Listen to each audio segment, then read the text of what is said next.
In recent weeks, Lawrence High students and teachers have feared that the AP Environmental Science class might be leaving LHS. However, the plan going before the school board on Monday night would continue to offer the class at both high schools in Lawrence. The discussion came as Lawrence Public Schools is in the midst of implementing career pathways. It's a way to provide students with a plan for their high school classes based on their future careers. In January, Lawrence High teacher Lisa Ball found out that in growing the Career Pathways program, changes in course offerings might affect her class at LHS.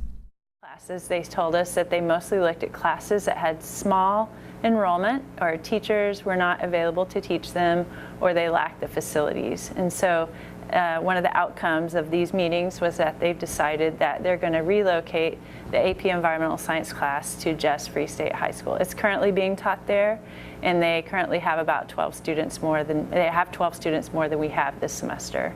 Most of the students who come to AP Environmental Science here at Lawrence High School are coming because they have an interest in environmental science, and I've seen those interests range from environmental engineering to environmental architecture, interest in environmental policy. So it's a class that really is all about us and how we interact with our planet. So it's relevant to every single person in this building. Senior Meredith Von Felt was one of many students that were upset when they heard APES may no longer be offered at LHS. And what did I do? So as soon as I heard about it, so I know I'm passionate about the environment and about APES. It's been my favorite class at LHS. So I was like, what can I do? And I couldn't be at the board meeting on Monday where they were going to discuss it. So she gave me the name of the president, who's also an advocate for science. And so I wrote him up an email and I sent it. I didn't know much about it, but I know that we can't lose APES here.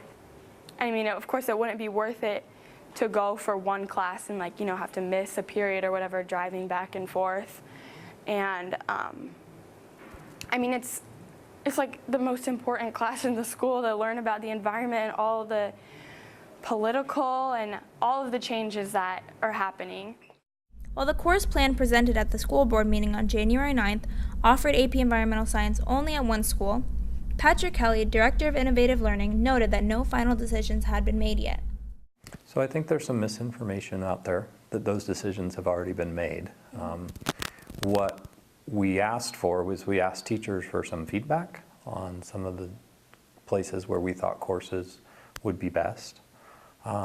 We are trying to offer as many courses as possible that our students are interested in. We have limited facilities, we have limited number of teachers, limited staffing, and so sometimes we have to make decisions that aren't always great decisions to make. Sometimes they can be super tough to make about where courses are offered. Bob was relieved to find on Friday that the planning guide now includes AP Environmental Science being offered at both high schools. This plan will come before the board for approval on January 23rd. Just want to keep this class going, and as long as kids want to take it, we'll be able to offer it. So I'm just really excited because it's an awesome class and I've had awesome students. And so my best recruitment comes from them, so hopefully they'll go out and encourage their friends to take it. This has been Lourdes Kalusha-Aguirre reporting for the LHS Budget.